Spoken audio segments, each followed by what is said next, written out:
nursing home eligible on paper, but thanks to the no, you can start.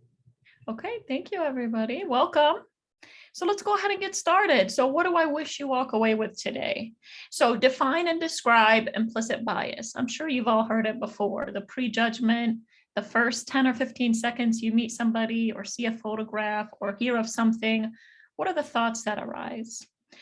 Understand the impact of stereotypes and bias statements, right? In the workplace, personally, professionally, even when it's unintentional. Sometimes we genuinely feel a certain way about a group of people or about an incident or about a topic without really understanding the weight of our words, our thoughts, and our perceptions. We want to be able to help you support inclusiveness, empathy, and understanding. So what is implicit bias? It's the unconscious judgments that influence our thoughts, feelings, attitudes, and behaviors. Notice the word unconscious here. That means a lot of it happens without us even recognizing or tapping into it. Unintended is another word. Automatic preferences. Where do we gravitate when we're going to a birthday party? Who do we sit next to at the family gathering? Who do we have a lunch with at work? These are learned associations. A lot of it is influenced by our upbringing. Who did you learn is a dangerous person or group of people growing up? Who did you learn to be an outcast? Who did you learn to be the wrongdoers or those that will have a better likelihood of succeeding? It also includes cultural influences in media.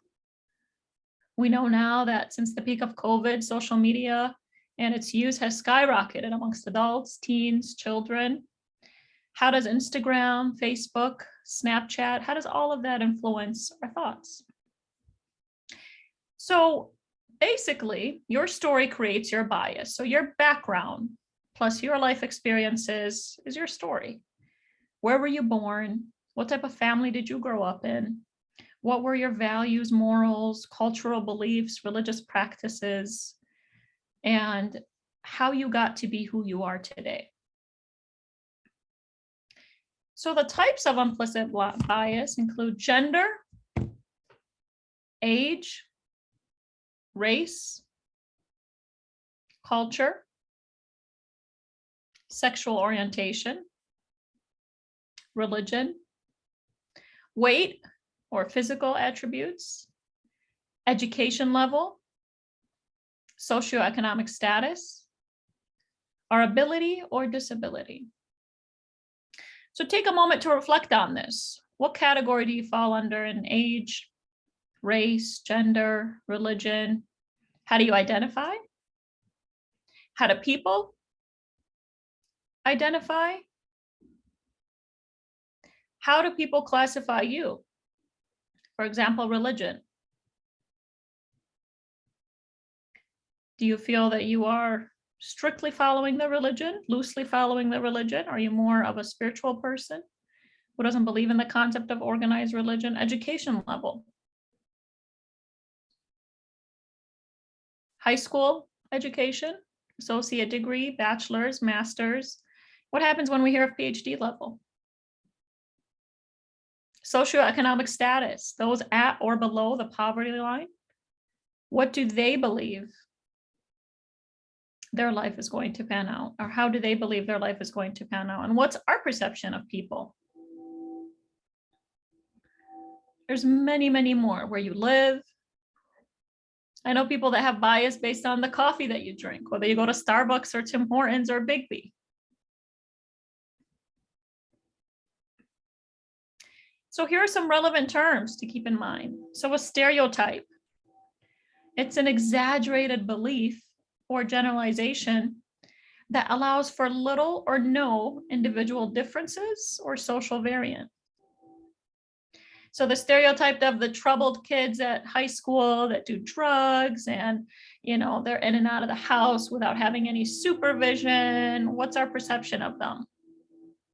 Oh, they're going to end up being ABC. Or, oh, poor kids are the adults in the house and the parents are the kids. What do you hear? What do you see? And what do you believe in? And how much of what you believe in actually shapes the world around you? Prejudice, an opinion, prejudgment, or attitude about a group or its individual members. This is often accompanied by ignorance, fear, or hatred. Your prejudice against certain skin color, certain part of a community, certain belief system. Discrimination, a behavior that treats people unequally because of their group association. Starts with a negative stereotype and prejudices. I'm going to discriminate against you because you have this belief system, because you dress like this, because you speak this way, because your education level is here instead of here. Then there's in-group versus out-group, which is exactly how they sound. In-group are those within your social circle, your friends, your peers, the colleagues that you're comfortable around. Out-group is the opposite, the people that you don't necessarily associate with. The people that are outside of your comfort level, the people that we may monitor or look at from a distance, but maybe never approach. Sometimes those in our out-group can be people that we think don't want to be approached. Maybe they're introverted, or maybe they're extroverted. People that are different than us. I'm going to stop there and see if there are any questions, comments, just a basic breakdown of some terms here. So stereotype and exaggerated belief. Prejudice is an opinion about a group or individual members, right? So this person lives here. These group of people go out at night and do this.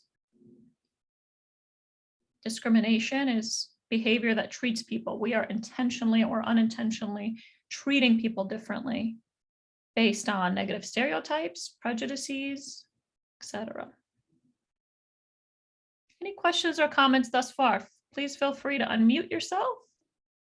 So the purpose of this is to reflect on your life, personally, professionally, really asking yourself, how do I feel about the world? How do I feel about the people around me? People outside of my group, people outside of our country? How many of us actually follow the news outside of the state of Michigan? Unless it makes major headlines, I don't know many people that do. Okay, so this is where I'm going to highly encourage your participation. So back to our cool chat feature. So I want you to pull up your chat and make sure that your chat is set to everyone so that this is going to be something that I'm going to read out loud. So the large group activity here is for us to think about the labels and biases linked to each photo. I'm going to show you 8 pictures here. And I want you to write the labels and biases, whether you believe them to be true or not. What does each person or people in the photo face? Certain labels, right? So it could be personality, their look. Let's start with this guy here. Go ahead and use the chat feature. How do you think this guy is judged or prejudged? Now, judgment doesn't always have to be bad. It can be good. What are some thoughts? Okay, so let's go ahead and read this. Tattooed, rough, thug, dangerous, lots of interesting stories to share, maybe a criminal, scary, open, difficult, dangerous, uneducated, mean, gangster, biker gang. So I'm just going through the chat here. Scary, angry, based off of the tattoos, right? We see a story, maybe judged. Most of his tattoos are visible. He has some on his fingers. Again, rough, uneducated. Creative is a good one. Violent, wonderful, laid back. Likes motorcycles, rebel, rebellious, yeah. A ton of things, personally, socially, emotionally, so much comes out of this photograph here. And this is just a glimpse of this man's life. We haven't even picked up on his energy. We don't know anything about his age, how he identifies as far as race, gender, socioeconomic status. Don't know much. Butterfly tattoo stands out to some. Yeah, pretty peaceful and nice. Okay. Thank you, everybody. So keep that in mind as we go through the rest of this activity. Next, we have this young female here. Her sign says pregnant and hungry. Anything helps. Thank you. What are some thoughts on her? What are some labels that can be linked to her? Homeless, scam, opportunist, abused as a kid, doesn't work, uneducated, in need of help, vulnerable, end of the rope.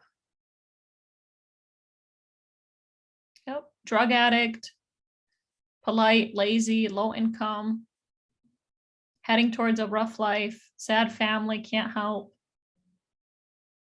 hopeless, uneducated, no social support, needy, dropout, unemployed, makes you want to give her assistance or help her, desperate, single. She has a sweet face. Yeah, she looks young.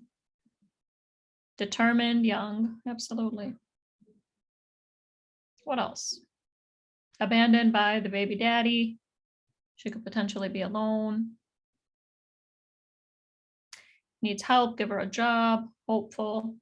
Yeah. Pregnant, abandoned, motivated, nurturing, runaway, poor. All of these labels come into play. So think about all the times that you pass. I think the term is panhandlers, people that are out there asking for money, holding up signs. I've seen families. I live here in Wayne County, the Dearborn area. I've been seeing more and more families where it appears to be husband, wife, children, or mother and children, and they have signs up and they're asking for money. What are our thoughts on them? How do you feel being in the helping profession as a nurse, as a social worker? I see a lack of support system, yeah. I hear a lot, they're choosing to live this life. She's choosing to sit out there. What about medically? What do we know of her prenatal care? Yep. Her smile suggests she's glad to be pregnant. I feel sorry for her, past trauma, yep. Makes you wonder, why is somebody young, healthy looking, out there sitting in the street? How much money does she actually make? And what's motivating her to continue that life? Yep, makes you want to help. Okay. Thank you all so much. Let's go to the next photo here. What about this gentleman here?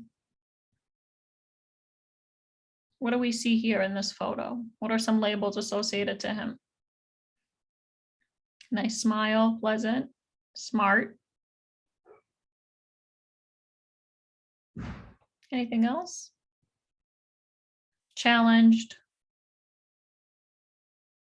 constantly being judged or spoken to. He's a potential professional. He's dressed professionally, looks friendly, happy, successful, well-dressed, probably spoken down to, figuratively and literally. Looks happy, confident. Little people, yep, he's in that category, right? He faces challenges.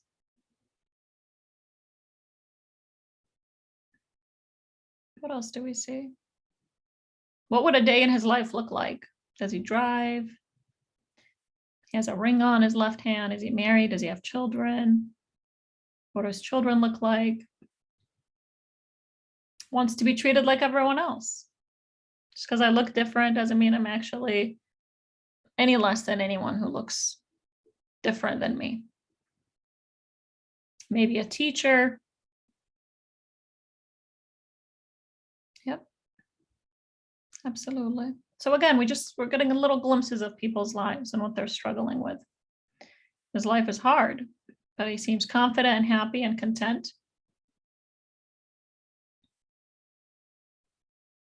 Last time I showed this picture, someone said, where does he find his clothes, right? sizing, all of that. Can be a challenge. Okay, thank you all. Let's look at the next one. What about her here? Christina said that I believe we all made assumptions that his life is hard. Okay, thank you. Yeah.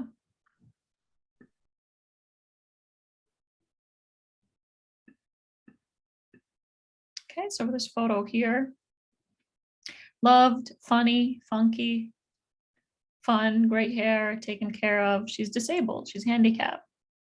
Youthful, driven, can't do much, positive, probably has great caregivers and caretakers to be looking the way that she is. Outgoing because of her hair color. Beautiful, positive, unique, handicapped, inspirational. Makes you wonder who's taking care of her. She's an adult. Challenged, looks like she has resources, everyday challenges. Her home is handicap friendly. Yep. Dependent on caregivers, positive attitude. She's smiling. Dependent, friendly, inspirational, positive. Yep. Looks like she has resources. She comes from a good home. She looks safe. Kind. Very true. Yep. Anything else on this picture here? All right, let's go ahead and look at the next one. What do you see here?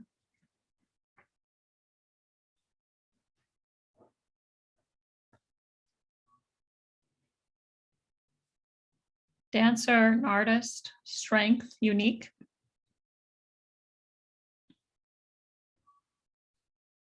Okay. Confidence, man dressed as a woman, great shape. Gender, question mark, transgender. Daring, gay, possibly trans, mysterious, drag. Athletic.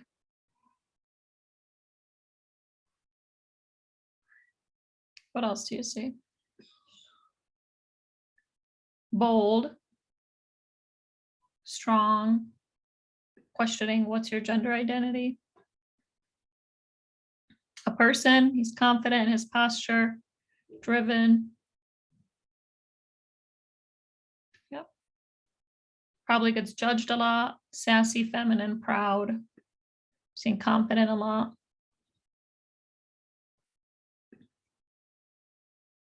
It appears to be African-American male, dressed in woman's clothing. Sassy, feminine, confident. Yep. Beautiful. Yeah. I wonder what his name is. Absolutely. Okay. Thank you guys for sharing. Okay, male prostitute, confident. Wonder what his name is. Okay. What about this family here? What do you see in this photograph of this family here? Remember, these labels are coming from you, from other people, from society, whether they're good or bad. What are the labels that are attached to this photograph that you see?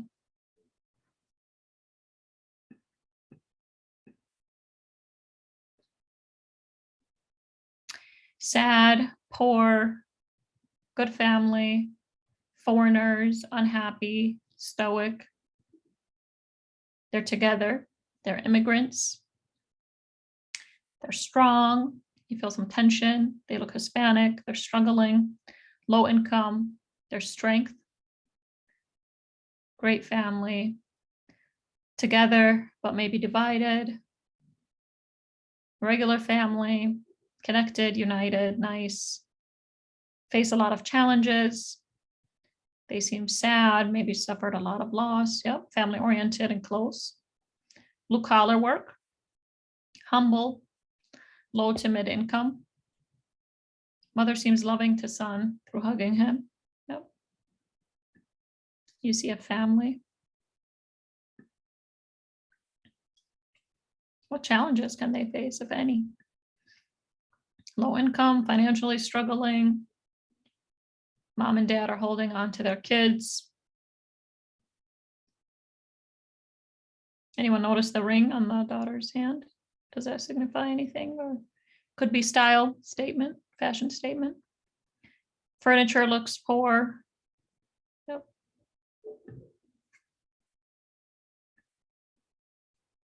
Proud and clean, yeah. They're well kept. Okay. Language barriers, maybe cultural barriers, disconnect from their family, wherever their country of origin is. Okay. What about this photograph here? What are some labels that can be associated with her?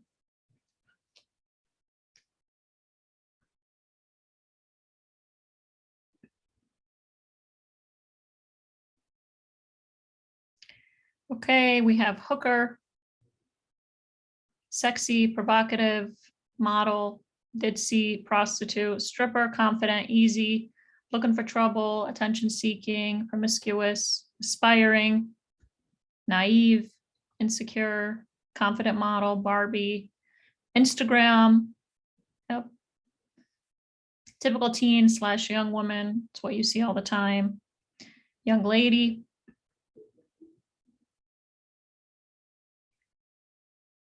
Yep.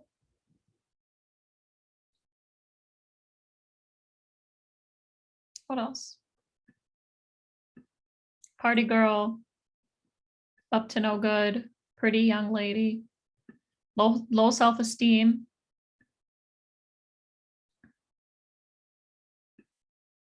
Okay.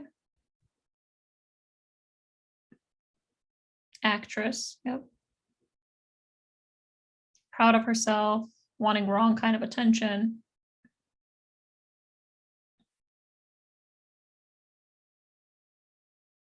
Yep. Okay, thank you guys. She looks confused, attention seeking. Okay, let's go to the next one here. What about this couple here with the baby? What are some labels that can be tied to them? Gay, loving, happy, so cute. They adopted the child, they're married, it's a gay family. Precious, caring and gentle.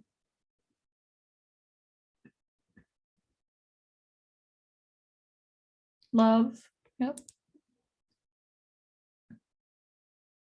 Possible professionals, they're supportive.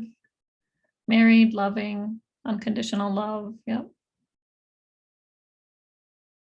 Resourceful, they look like twins. Yep, they're dressed the same, similar hair, features. Loving family, attending to the baby. Sweet and precious.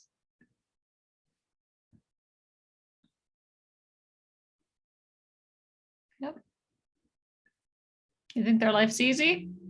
Who knows about the adoption laws? I know in Michigan we're a bit better than other states, but yep. Concerned with looks, yeah.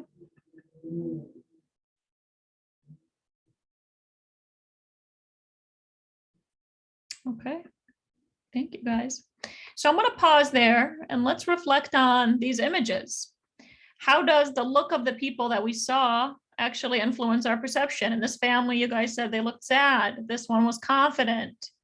This one is smiling. He's smiling. So how does our perception, what influences our perception of these people based on the images, based on their demeanor, based on their reaction, based on what we believe is culturally happy, sad, angry, confident? Who wants to unmute themselves, share how this activity made them feel? We heard some labels that weren't nice. So if you're sitting there thinking, gosh, I can't believe people think this or say this or do this, that exists. Any thoughts on this exercise here? Did anybody learn anything? Oh, go ahead. I will make a statement. My judgments are like when I see this couple, my first thought is what their needs might be, what their challenges might be, which is certainly different than the pregnant girl or the young woman who to me does look like she's kind of a hook. I mean, I see what their needs could be. So my first impressions are really not good or bad, just kind of like need-based. The pregnant girl, obviously she needs food and money, you know, as opposed to these guys, they look like they're comfortable financially. So their needs might be finding community that this child can grow up supported and not picked on because he's got two dads or so, you know what I'm saying? Yes, Dorothy, thank you. That's kind of our niche. That's our scope is what do you need now? Okay, you have all these things, Maslow's hierarchy of needs. What can we do to support you and helping you elevate your life? Very true. Thank you. I'd like to say something. Sure. Why are we assuming that they're a couple? They could be brothers. I sit like that with my sisters when they've had their baby. I understand they very well could be, but they look like they could be brothers just as easily. Very good point, Christina. Maybe because I want them to be, you know, gay couples. I mean, they're a and the beautiful church couple. I'll and- give you that. Either way, Yeah. they're beautiful men. People have had this struggle, and to me, if they happen to be a couple, this looks like a successful, happy ending. I like happy endings. Sure, That's sure. sweet. I think so many of us that are participating today, you know, with any of these pictures would be more positive than what we know so often we would hear or see on television maybe in certain platforms and things like that. But, you know, as a single mother who adopted a child from China, I know how tricky that can be because people judge you in so many different ways. And I remember so clearly this one woman, when I told her I was going to adopt, well, what do you want to do that for? You know, you're not married, you know, things like that. So I think I would hope that a lot of social workers and nurses have a lot more compassion and understanding. We all have our times, definitely, that we're judgmental. None of us are perfect, but definitely, I think most of us see positive over negative, maybe, if that makes sense. Yep. Thank you, Mary. That makes a lot of sense. And that's what I always say in our profession, you know, we're the lighthearted, you know, optimistic, curious, and not judgment folks. The world out there can be very cruel. Thank you for sharing that. Any other thoughts? I think because of my age, I'm 68. It's a constant battle with seeing the things that you see now and the things that you saw growing up. And I constantly battle with judgments, if I'm going to be honest. And, you know, most of the time I can curb them. You know, it's not about what you feel inside necessarily. It's about what you act on. And as a nurse, I certainly wouldn't deny anybody any help, no matter what they needed or where they came from or anything. But maybe can anyone else relate to being older and you're constantly battling with the things you saw growing up with the things that you see now? Well, I'm not quite as old as you. I'm 65, but I have never felt, I mean, you see so many things today that were always hidden before. And I think it's wonderful that we see them now. And I don't feel that I have ever looked at somebody and thought less of them because of how they looked, because I don't know what got them to this point in their life where I'm seeing them. And I know I can't judge because I haven't walked in their shoes. And that's always how I felt. Yeah, hey, this is Donna. I don't know. Hi, Donna, go ahead. Hey, I think I feel the same way both Peggy and Linda shared. I'm a little bit younger, but not by much. And my family is from Appalachia, and most of my family have very strong racist tendencies that my own nuclear family has gotten away from them. But I think, Peggy, what I kind of heard you sharing is that it's there. And I think that's kind of the point of the class that we're in, is that If we think we don't have them, we're kind of kidding ourselves. But then what Linda shared is, yes, of course, you know, we want to be proactive and, you know, we know how to treat people with respect as nurses, I think professionally, and social workers professionally. But I think we all come from different places and have different things to know are kind of stuck in there from the distant past that, you know, to just be aware of. I don't know. Nope. Thank you all for sharing. That's great feedback. And what I hear a lot of you saying is, you know, from time to time, and I see it now, I have a 3-year-old and an 11-month-old. And I see kids at the age of 2 and 3 and 4 holding a phone that's fully operative, and they're, you know, on YouTube and TikTok, and no judgment to the family. It's just different, right? So even growing up in the 90s, I didn't have a phone till I was 17, 18 years old. And now kids have a cell phone at a much younger age. So I attribute that to being foreign or different than the life that I knew. So different is not necessarily a good or bad thing. It's just something that we have to accept. And I think now with social media, we're seeing a lot more. We're being exposed to a lot more of people's lifestyles and preferences. It's always existed.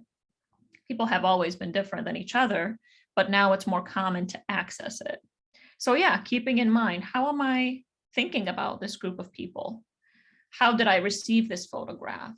What's something that's polar opposite of how I think or feel? And how can I leverage that reality? That's what we do in our line of work, is leveraging those separate realities. Is how do I accept that this is this person's reality? And accepting doesn't mean we have to approve of, right? Because it's their choice, it's their life. But accepting means this is how it is, and I'm okay with it. And I'm okay with this person deciding to live how they want to live. And this can be something as basic as the neighbor you have on your block that never mows the lawn, and they get those tickets from the city and the threats of eviction, etc. Or it could be the person that decides to put their trash cans out 4 days before garbage day, right? It doesn't have to be race and culture and identity. It's how we perceive the life of others. So today is to kind of slow down, be more mindful, and really be honest with ourselves. And there's no right or wrong. What do I need to work on? What can I be more open to? And we'll get into the interventions in the slides to come. So thank you all so much. Great feedback thus far.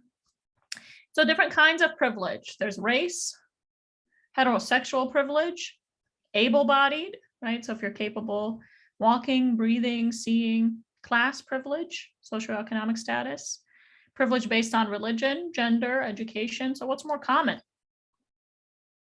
Education levels, religion, etc. I'm going to bring your attention here to this video called The Concepts Unwrapped, Implicit Bias, and then we're going to discuss soon after. So let's make sure the audio here works. Can everyone still see my screen? Is the audio good? Yes. Perfect, thank you. Implicit bias exists when we unconsciously hold attitudes towards others or associate stereotypes with them. For example, we often harbor negative stereotypes about others without consciously realizing that we do so. Implicit bias, which is also called unconscious bias or implicit social cognition, is a prejudice that is deep-seated within the brain, below the conscious level. Studies have demonstrated implicit bias against racial groups, genders, LGBTQ, and other marginalized groups. We may even be prejudiced against our own group, although we tend to favor our in-group with positive stereotypes and disfavor out-groups with negative stereotypes. The immediate feeling you get or the immediate thoughts you have about a person, an assumption you feel, just anything you feel really stems somewhere from an experience you've had or your upbringing. Depends on the region you're from, the country you're from, the background you grew up in. That shapes the person's unconscious bias. I think sometimes you don't even realize it, but your own actions, maybe the way you treat others as opposed to treating others that look like you or that act like you or that are your friends. Implicit bias often runs counter to people's conscious, expressed beliefs. Few physicians espouse racially discriminatory views, and yet doctors tend to recommend less pain medication for Black patients than for white patients with the identical injury. In other words, people can be explicitly unbiased, yet implicitly biased, according to psychologist Daniel Kelly and colleagues. One of my closest friends since high school, we've worked on a lot of projects together. We've been in a lot of classes together. Sometimes we'd be working together in a group project, for example, and she would say stuff like, oh, you're good at math, you're good at science. Here, you can take this part of the project or something. I don't hold it against her or anything, and she doesn't mean any harm by it. But obviously, there's that implicit sort of bias or stereotype that Asians are better at math and science. Implicit bias has been found in a large array of studies using various tests. But much of the evidence for the phenomenon comes from Harvard University's Project Implicit website, home of the Implicit Association Test, or the IAT. Literally millions of people have visited this site and taken various tests that ask them to respond rapidly to questions that require them to associate Blacks or whites, males or females, or young or old, etc., with positive or negative words. Most of the implicit biases that I've run into are probably positive ones, things that come with being white male and having height and having a good voice and things like that.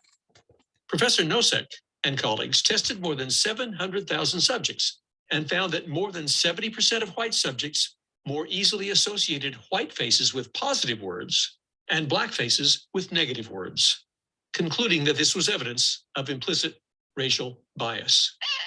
In fact, additional evidence indicates that measures of implicit bias better predict people's conduct than measures of explicit bias. I think that if you are anyone, to be blunt, that it's not a white male, you potentially feel that implicit bias. Maybe you're just looking for someone that is like you because you like you. And so you want to be around more people like you. But what's really rooted under that is that you potentially don't think that someone else is as smart or as capable. And that is coming from a place of implicit bias. Now, here's some good news. Various scientists have criticized the IAT. They point out, for example, that individuals who take the test on different dates often score substantially differently. Even IAT supporters admit that implicit bias, at least as demonstrated by the test, is widespread but relatively minor and has only a small impact upon people's real-world actions. In other words, the results of the test are not strong enough to predict particular behaviors by individual people. However, let's not get too comfortable. Even if the IAT cannot predict the future conduct of any one individual on a given occasion, it still indicates how groups of people will act on average, and that is worrisome. For example, few people openly advocate for discrimination in hiring, but white applicants receive 50% more responses from potential employers than do Black applicants with the same resume. Likewise, college professors are substantially more likely to answer student emails if the students' names indicate that they are probably white than if the names sound like they belong to Black students. And in one study, online course instructors were 94% more likely to respond to discussion posts by white male students than by other students. There are a lot of opportunities to promote people within the workplace. It doesn't happen because of different biases. People assume, a woman is of a certain age or they're married and you think, oh, she's going to want to have kids, so we're not going to give her this really tough, big project. When I graduated from West Point in 2009, I went to my first organization, the first unit assignment. I was the only Latino officer in a group of about 100 other officers. Yeah, I think there was a lot of hesitation in really following my lead as the leader for the organization. I think it hindered in some way, the ability for us to build cohesive trust within our organization and really have that going into a combat environment. Because implicit bias operates at a mostly unconscious level, it is difficult for individuals to overcome. No existing training regime has proven particularly effective at debiasing implicit bias. But Fortunately, some research shows that stereotypes can be unlearned and that safeguards can be put in place to minimize their impact. For example, women used to make up only a relatively small percentage of the musicians in orchestras.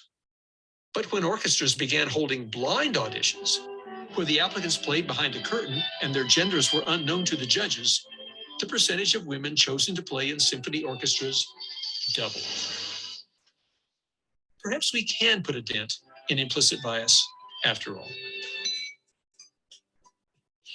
These biases are sometimes so deep-rooted within us or within our culture that we don't even realize that they are biases. We could have a mutually, beneficial conversation and really benefit from learning from each other and really understand that we're all not that different. Listen, really absorb the experiences of those around you, especially those who come from backgrounds that are unlike yours. Learn something new about a person, and then that will kind of help shift that bias, because now you've actually ask that person, or now you get to know that person. There's so many opportunities to engage with others, to say, I don't want to do this again. Can you help me not do that?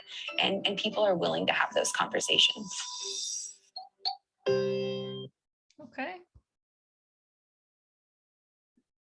So what do? How do we navigate that? How do we get better? So before I take any feedback or questions about the video, let's go through the rest of the slides here. Marlene, I see your hand up. Do you have a question, or was that an accident? Just want to make sure I didn't miss anything. Okay. So in this slide here, little exercise for you to reflect on. So you see a bunch of words: ethnicity, race, religion, age, disability or ability, first language, national origin, sexual orientation, etc. So what do you think about the most in regards to how you fit into these categories? And what do you think about the least? How do you identify? What identities would you like to learn more about? What identities stand out to you or have the strongest impact on how you perceive yourself and how people perceive you? Take a moment to reflect on that. So imagine a scenario: you're walking down the hallway, group of people that you haven't met before, take a couple glances at you. What stands out to them? How do people judge, prejudge, or even misjudge you? When we reflect on our own labels or our own identities, it's easier to build empathy for those around us. So we know that culture is unique. And culture is not just this part of town here, this group of people. Culture can be mother, father, 5 children. Everyone has a different way of life. It includes values, beliefs, language, thoughts, communication, actions, customs, what type of group you belong to. So how do we learn culture? We ask, we inquire, we put ourselves out there and lead with curiosity. And it's important the way we ask our questions. So open-ended versus close-ended. An open-ended question is, I love what you're wearing today. Can you tell me a little bit more about the outfit or the reason behind what you're wearing? Versus, I think you're dressed for your culture, right? Am I right or wrong? Is that yes or no? So we want to lead with openness and allow for open dialogue and communication. We want to encourage inclusion, involvement, and empowerment, allowing people to understand that they're worthy, that they have dignity. We want to promote and sustain a sense of belonging. That requires us to respect existing differences, talents, beliefs, backgrounds, culture, the typing speed of somebody within your workplace, the way they document, the way they answer the phone, the time it takes them to clean a wound or make a phone call to Adult Protective Services or Child Protective Services. All of that makes us unique and different. So what can you do from here on? So don't assume that all differences are the same. Just because you have two people that look similar, act similar, doesn't mean that they're the same. Acknowledge and validate everyone's experience. If you hear something that weighs heavily on you, or you're thinking, gosh, I don't agree with this, know that this is the person's reality. Meet them where they are. Avoid making assumptions. How many of us have made assumptions, and what we assume to be true is actually way different than what actually happens or is true? Listen with compassion. We're so distracted. How many of us are actually in the moment? Not, I'm talking to you and texting, or I'm writing an email while I'm with a patient, or I'm on the phone call while I'm cooking, while I'm doing this. Actually be in the moment. Listen, make eye contact. Learn the person you're with, whether it's someone in your family, your children, aunt, uncle, parents, extending on to coworkers, people you see day to day. Our work, our careers is our home away from home. Lead with curiosity rather than judgment. Repeat what the person is saying to you. So I hear you saying that the abuse that has happened to you the last year wasn't that bad. Can you please tell me more? Create safety and room for everyone. Those people, when you guys have those potlucks and those painting with a twist and the fun outings, those people that always make excuses and don't want to be there for a reason. Inquire, include people. What would make you more comfortable to come? Do you have any dietary restrictions? Do you have transportation to and from? Speak from your experience. In order to learn about people, we have to share our own experiences. And of course, this is different for each setting or person, but shed your vulnerabilities, speak your truth. Seek out appropriate education and training. There's so many videos and TED Talks on implicit bias. As you saw in the video today, there is no one way to shed our biases or to change the way we think or perceive things. But the more we learn, the more we educate ourselves, the better of a chance we have at actually making a difference. So before I wrap up with a video on empathy, I'm going to leave a few minutes for some questions. I see in the chat, I hope one day we can realize there's one race, a human race, and multiple cultures and ethnicities. Absolutely. Any thoughts, comments, questions before we wrap up with a video on empathy? Hey, this is Donica, and I just wanted to share, I'm not sure when lots of folks went through training on this in nursing school or social work school. I just wanted to share when I was going through nursing school in the mid-90s, it was interesting because it was taught as cultural competence. And here's a book that's going to tell you what you need to know about 8 different cultures. Know this, you know, they want this about the medical, you know, these are the medical preferences, these are dietary preferences, these are faith preferences. And it was so kind of cookie cutter. And something you said earlier on this little segment made me glad that when I went back for, I'm an NP now, and when I went back in like 2011, 2012, it was cultural humility, which was exactly what you're saying, which is, you know, culture is a teeny tiny little segment of a population from someone's own family. And that I still think it's good that I had some background of maybe what might be some preferences if they are really culturally traditional. But I don't know if someone's going to be really culturally traditional about their preferences for end of life care. So it did give me kind of a good framework of what to maybe ask more about or be open to listening for. But I just like the idea that, you know, we never know anything about anybody until we ask. So that was something that I think time has gotten better on. Thank you, Donna. Thanks for sharing. 2 questions that I love. I love asking this to patients or clients or participants. First question is, can you tell me more? Can you tell me more? I'm here to listen. I want to hear you out. I want to learn. And the second question is, what would be ideal for you in this situation? We talk about the right to determination, and our participants know themselves, and you know, they know themselves better than anyone does. Well, let's really ask, what would be ideal in this situation? And then we educate. We provide resources where needed, and they have the right to decide where they go from there. Any other thoughts, feelings?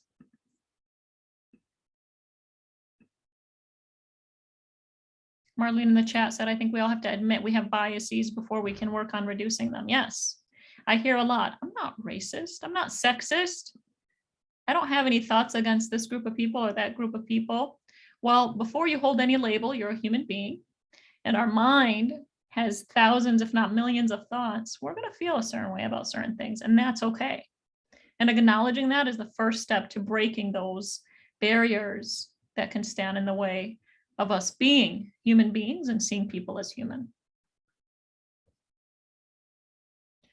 Any other thoughts, feelings, questions before I share the next video here? I'm going to switch my screen quickly. And if anyone wants the video, I'm going to go ahead and add that to the chat, the one that we just saw. If you guys want to share that, it's also in the PowerPoint slides as well. And I know someone put a book recommendation. You Are Not Listening is the title of the book. Thank you for adding that resource as well. Anything else before I share our video, and then we can wrap up with some final thoughts or feelings? Okay, I'm going to go back to sharing my screen here. So I can exit out of this. All right, so we're going to have to tune in a little bit and read the captions on this video here. Okay. Can everyone still see my screen?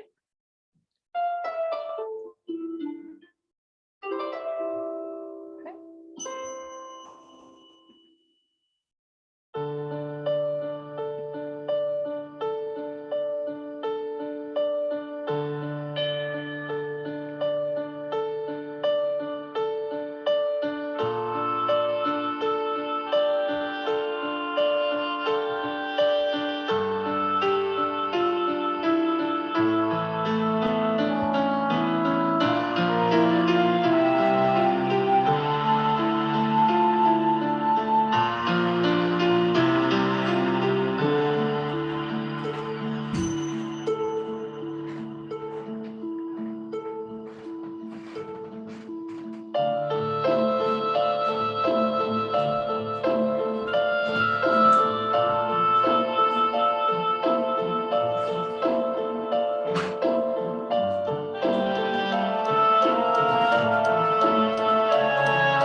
Thank you for tuning into that video.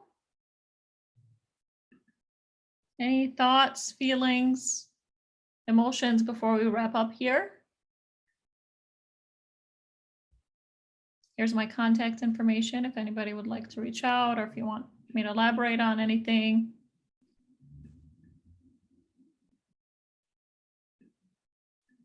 Yep, that video is a testimony to we all struggle equally but differently. Mhm. Be kind, and if you're kind, be kinder. Thank you, everybody. I really Thank you, enjoyed Howard. Really appreciate it. Karen. If I did send out the evaluations to everyone, there are a few people that are on a phone call. So if you did not get the email with the link for the evaluation, please check your spam. And a lot of work emails are going into spam, or you're not receiving them. And I would need your personal email address to send that to as well. Your certificates will be delivered within 1 week. And if you do not receive it, let me know. So I think you still have some comments coming in. Yep, just everyone sending their thanks. And I'm sure you guys are all going to take this and implement it into your workplace. One challenge for you. This week or the next, talk to somebody that you haven't talked to before. Even just as a simple hello, how are you doing? How long have you worked here?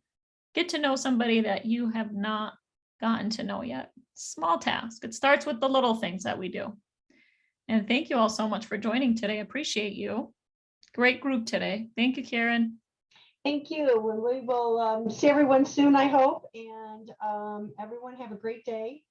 And we'll see you soon. Bye-bye. Thanks, everyone. Thanks for contributing.